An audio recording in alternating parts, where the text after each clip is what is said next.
The sun hadn't fully come up yet, but the gas station lights were already buzzing, that flickering kind of buzz that makes everything look a little too bright and a little too tired at the same time. A woman stood at pump 3, head down, sunglasses on, even though there was barely enough light outside to need them. She moved like someone trying not to be looked at, quick hands, tight shoulders. She paid with her card before the pump even finished, like she wanted to be gone before anyone noticed she was there. Her phone buzzed. She lifted it to check the screen, and for 2 seconds, the sunglasses slipped just low enough.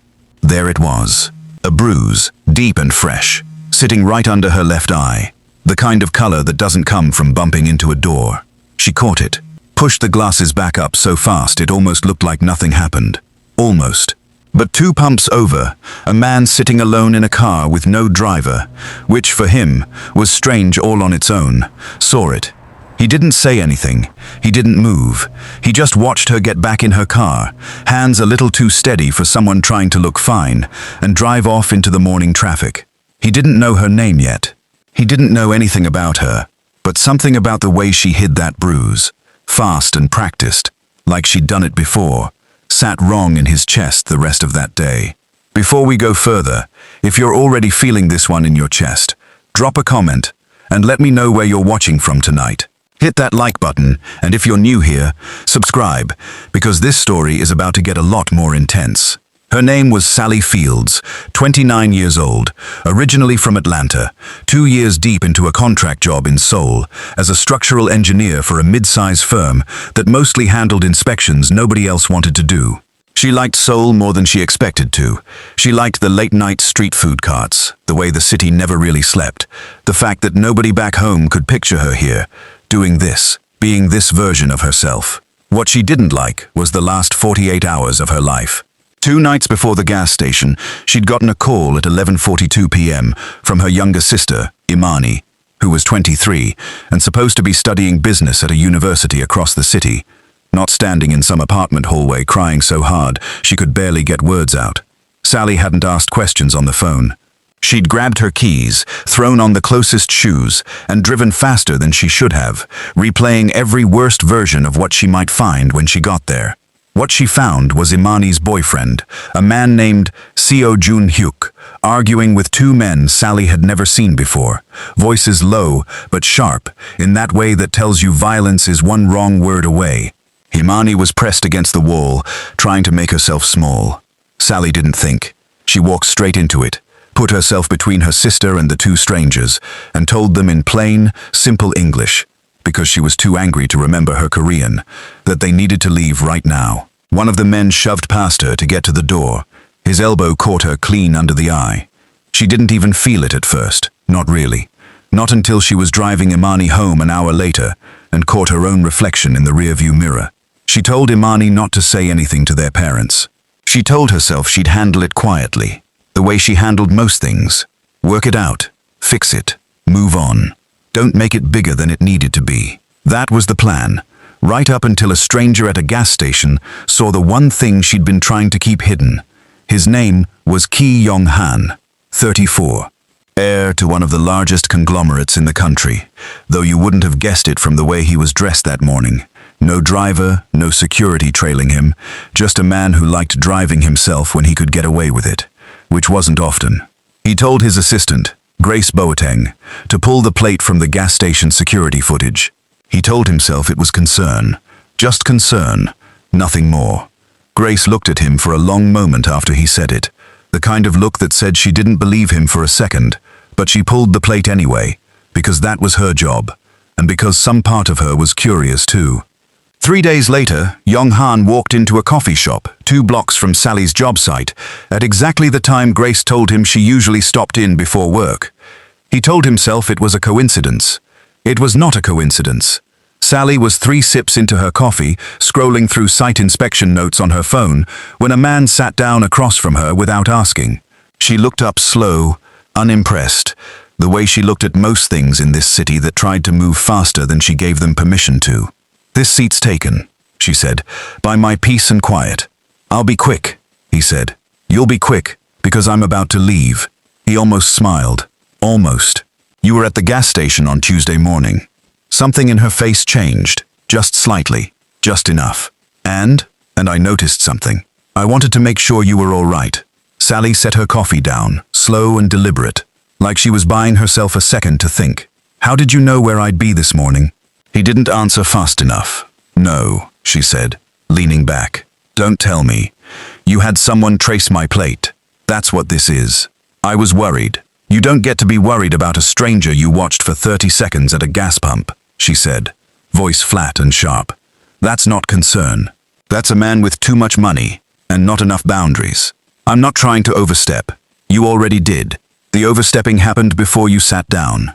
She studied him for a second, really looked at him this time. What's your name? Ki Yong-han. She laughed, short and dry. Of course it is. Of course the man who has people running plates on random women at gas stations is also the man whose name is on half the buildings downtown. I didn't do this because of who I am. I did it because I couldn't stop thinking about what I saw. What did you see? He hesitated. A bruise. Under your eye. You covered it fast, but I saw it. Sally's jaw tightened. For the first time since he sat down, she looked less annoyed and more careful, like she was recalculating something in real time. And you thought the right move was tracking me down through a license plate instead of, I don't know, minding your business? I know how it sounds. It sounds exactly as bad as it is. I'm not trying to make this complicated. You made it complicated the second you had someone pull my information without asking me first. She grabbed her bag, stood, looked down at him with an expression that wasn't quite anger anymore, more like exhaustion. I don't need a billionaire stalker. I need a mechanic who doesn't overcharge expats and a sister who calls me back when I text her. That's the full list. You're not on it.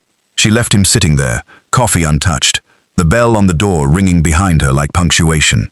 He should have let it go right there. He told himself he would. He did not let it go. 2 weeks passed. Sally buried herself in work, double-checking load calculations on a renovation site that had been flagged twice already for documentation that didn't quite line up with what she saw in person. She mentioned it to her site supervisor, a man who waved her off and told her to focus on her own scope, not the building's financial paperwork. She let it go for the moment, mostly because Imani needed her more than the job did.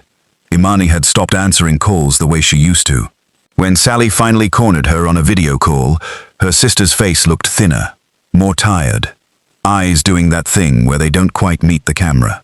You can't keep doing this, Sally said. You can't keep disappearing on me and then calling at midnight when things go bad. It's not that simple. It is exactly that simple. You either tell me what's going on with Jun Hyuk, or I show up at his place myself and ask him. Please don't, then talk to me. Imani went quiet for a long moment. He owes people money. A lot of money. I didn't know how much until that night. How much is a lot? Enough that I'm scared, Sally. Sally closed her eyes, pressed 2 fingers to the bridge of her nose, right where the bruise had finally started to fade. Okay, she said, voice steadier than she felt. Okay, we're going to figure this out. But you have to actually let me in this time. She didn't know yet that the man from the gas station hadn't stopped thinking about her.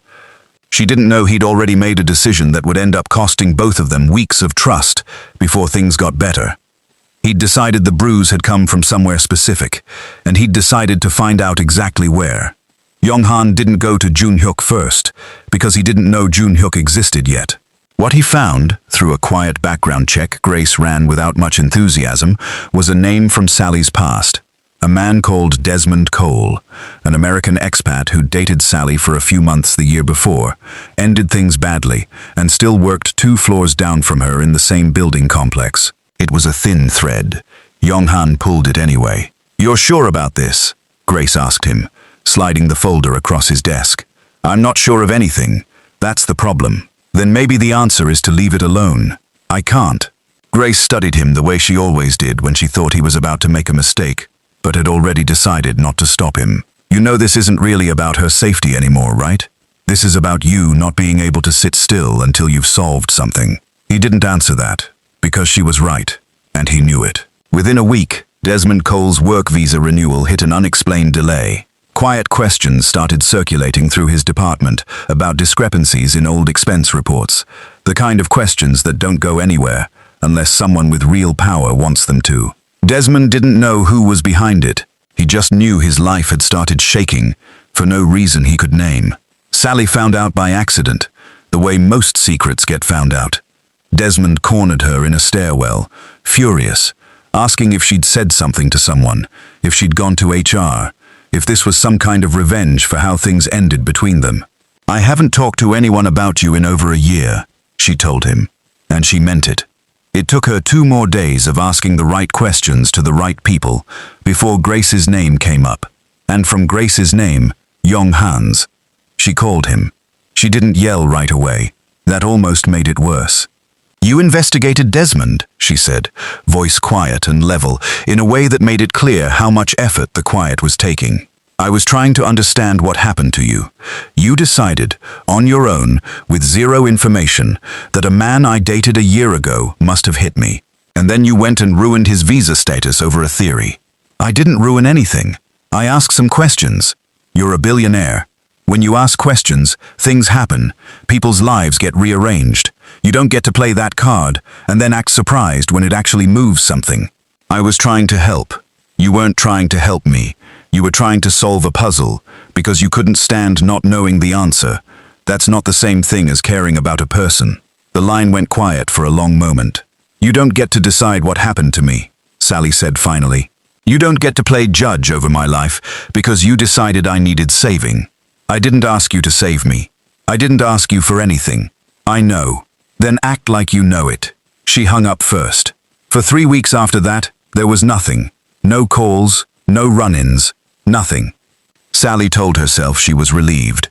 She told Imani the same thing, though Imani gave her a look that said she didn't fully buy it. "You sound like you miss the drama," Imani said one night over noodles in Sally's apartment. "I do not miss billionaire stalker drama. You sound like you do." "I sound like a woman with actual problems," Sally said, gesturing at the stack of paperwork on her counter, the unresolved questions about the renovation site still sitting in the back of her mind, the fact that Imani still hadn't told her the full number of what Jun-hyuk owed, or to who. What Sally didn't know was that Yong-han had spent those 3 weeks doing something different than nothing.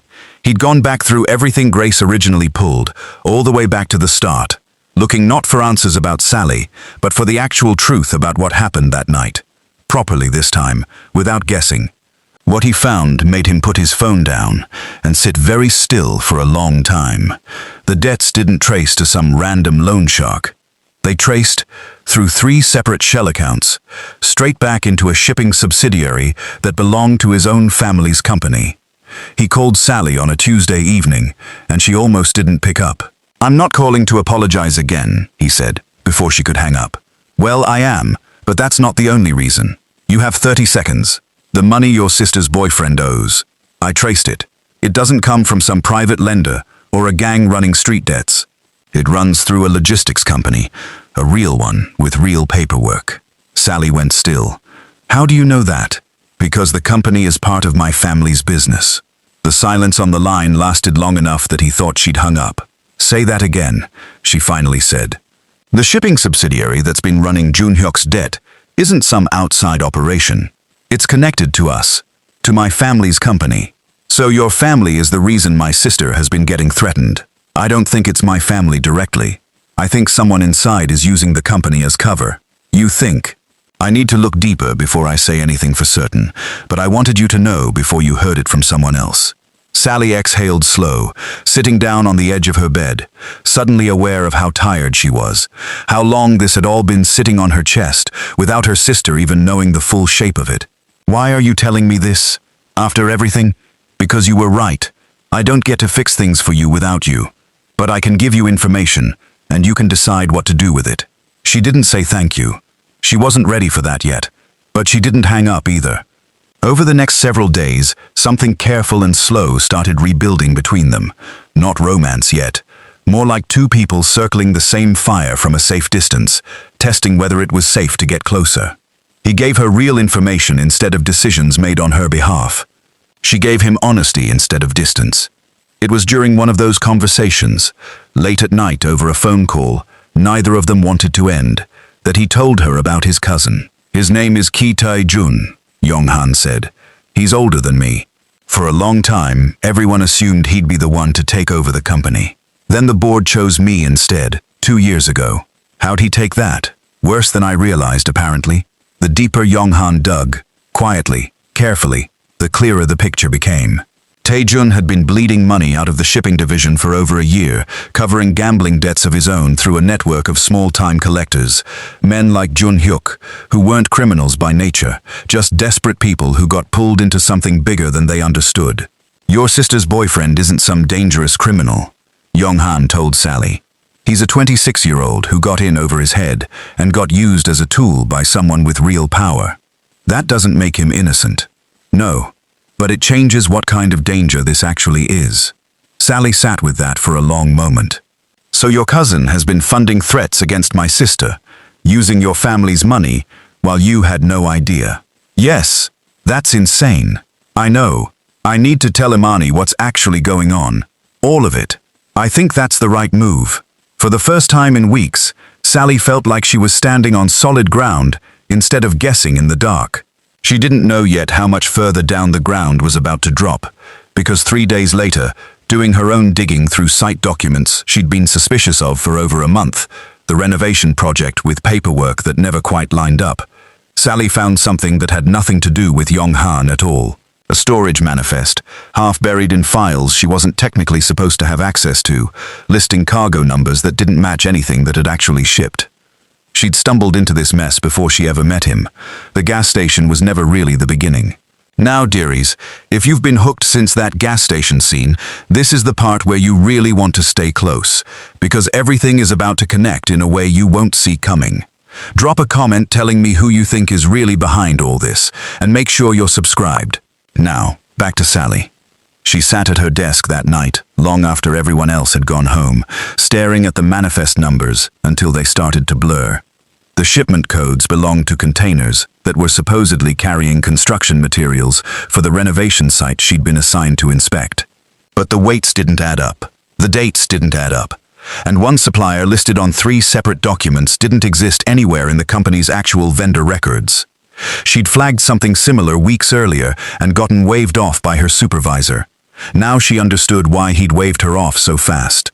She called Yong-han, even though it was nearly midnight.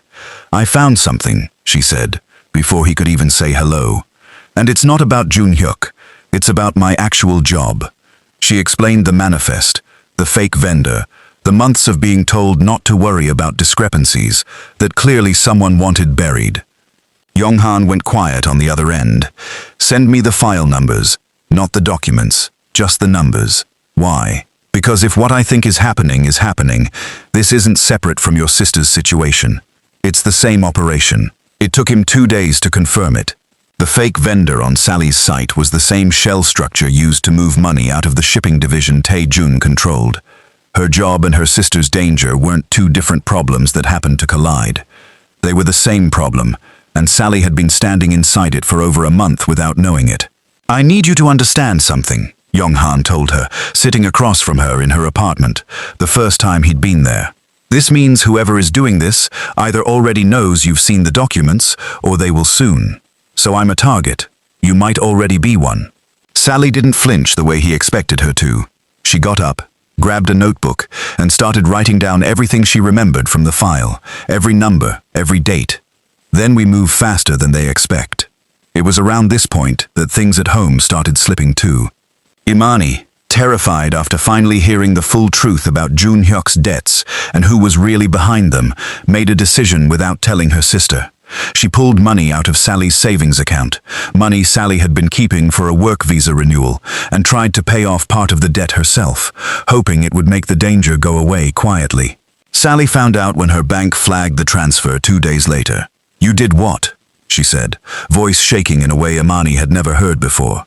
"I was trying to fix it before it got worse. You don't fix something like this by throwing money at men who work for criminals, Imani.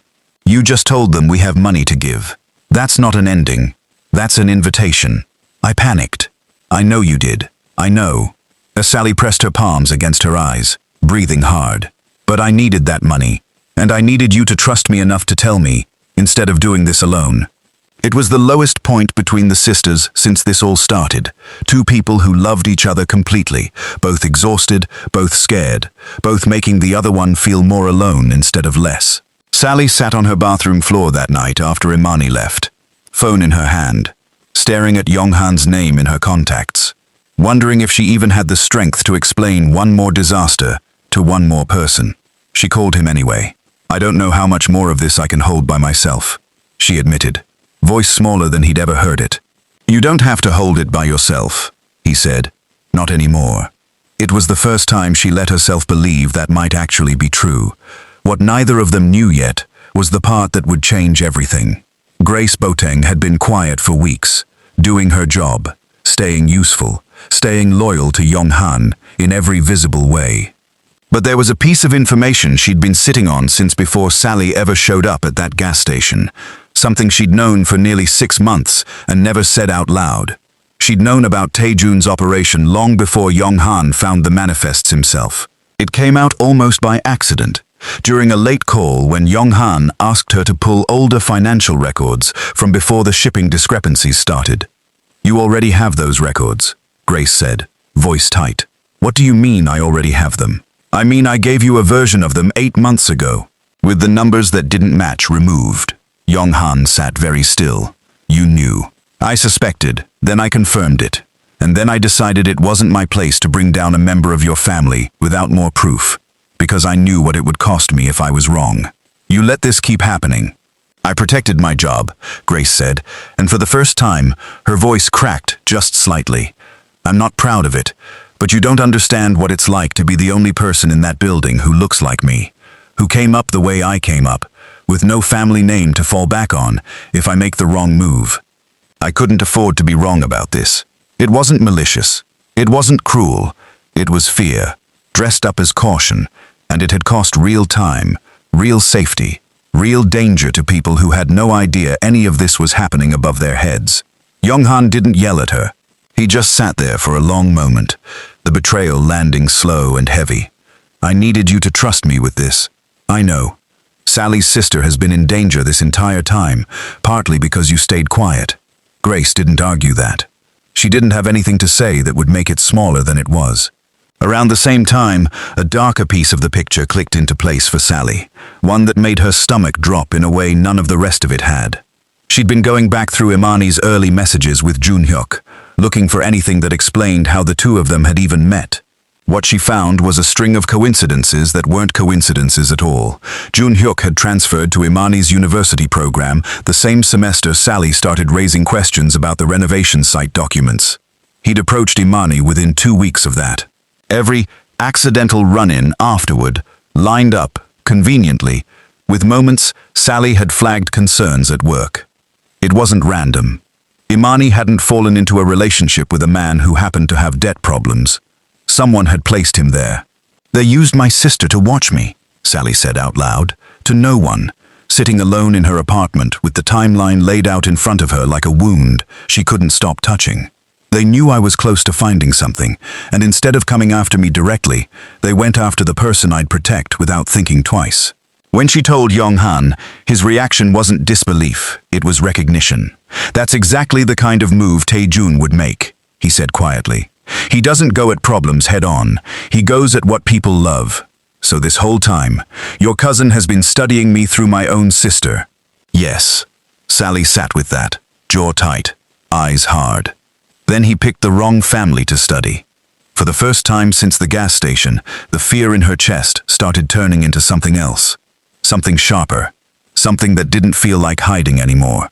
Taejun found out about the manifests Sally had copied 2 days before he was ready to act on it, which meant he moved faster and angrier than planned. He didn't go after Yonghan. He went after Sally directly, the same way he'd gone after Imani. Quiet, indirect, through someone else's fear instead of his own hands. A man Sally didn't recognize approached her outside the renovation site as she was locking up for the night, telling her, in careful, polite English, that it would be best for everyone if those documents disappeared. Sally didn't run. She didn't scream. She did the thing she'd done her entire life when she was scared. She got specific. "You're going to want to leave," she said, voice steady even though her pulse wasn't. "Because I know this building better than you do. I know which stairwell has been flagged for structural testing and which floor panels aren't load rated yet. You really want to be standing where you're standing right now." It worked just long enough. Two of Taejun's men, following behind, stepped onto a section of flooring near the east stairwell that had been roped off for testing exactly because it wasn't stable. Something Sally knew from her own inspection notes, something they had no way of knowing.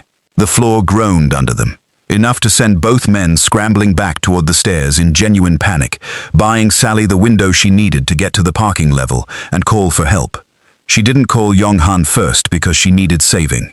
She called him because Imani, finally honest in a way she hadn't been in weeks, had already told him where Sally was working late, scared something might happen. By the time Yong-han arrived, Sally was already standing her ground near her car, breathing hard but upright, very much not waiting to be rescued.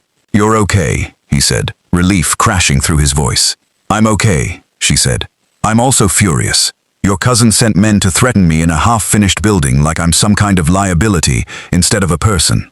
He's about to find out exactly how big of a mistake that was." What Sally didn't know yet was that Yong-han had already set something in motion hours earlier, the moment Imani called him in a panic. He hadn't sent security.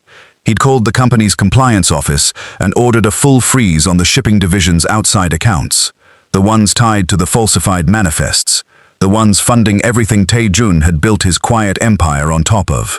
By the time Taejun's men reported back that the confrontation with Sally had gone wrong, the accounts they needed to keep operating were already locked. Taejun showed up himself the next morning, expecting leverage he no longer had. "You're making a mistake," he told Yong-han, standing in his office with the kind of forced calm that comes right before someone's plan falls apart completely. "You don't understand what you're dismantling." "I understand exactly what I'm dismantling," Yong-han said. "I have the manifests. I have the account trails. I have a woman who found the fraud before either of us knew to look for it, and a sister who got dragged into danger because of decisions you made. This is family business. This stopped being family business the moment you put people in danger to cover your own debts." Sally stood quietly near the window during the entire exchange, arms crossed, watching the man who'd caused weeks of fear in her sister's life finally run out of room to maneuver. She didn't say much. She didn't need to. Her presence alone, calm and unshaken, said enough. Jun-hyuk, brought in separately by company security and facing real legal consequences for his role in the debt collection network, made the only move that gave him any way out.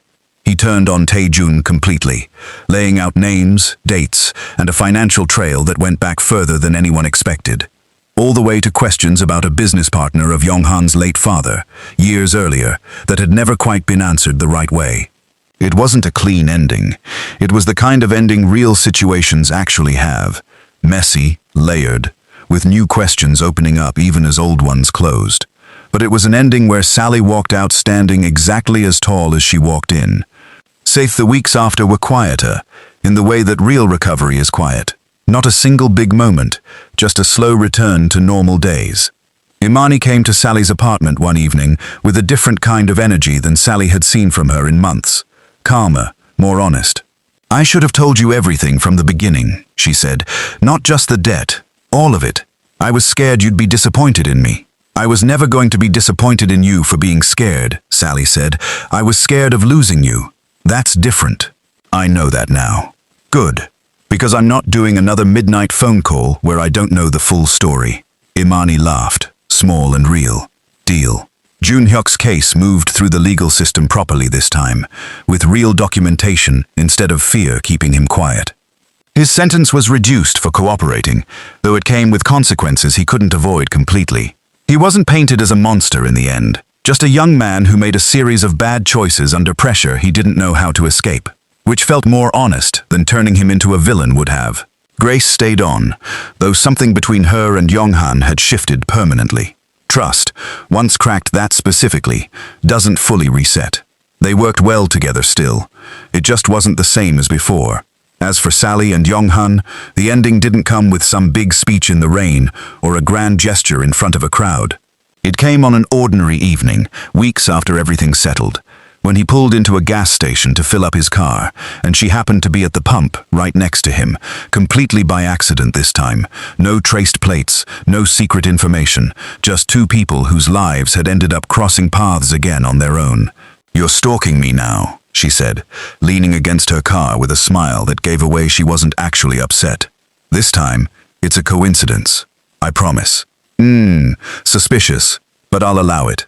He looked at her for a long moment, the kind of look that wasn't checking for bruises this time, just taking her in. You don't have to hide anything from me anymore. You know that, right? Sally pulled her sunglasses off, slow, on purpose, and looked at him directly. Nothing covered, nothing hidden. I know. Good. Don't get used to it, though. I still don't need saving. I know that too, he said. I think that's actually my favorite thing about you. She laughed, real and easy. The kind of laugh that comes from someone who finally feels like she can breathe all the way out.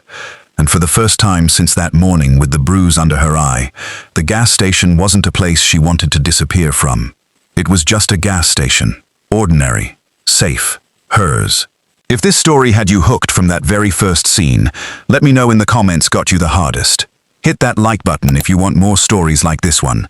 And if you haven't already, subscribe, because there's a lot more coming, and you don't want to miss the next one. Thank you for watching all the way to the end. See you in the next story.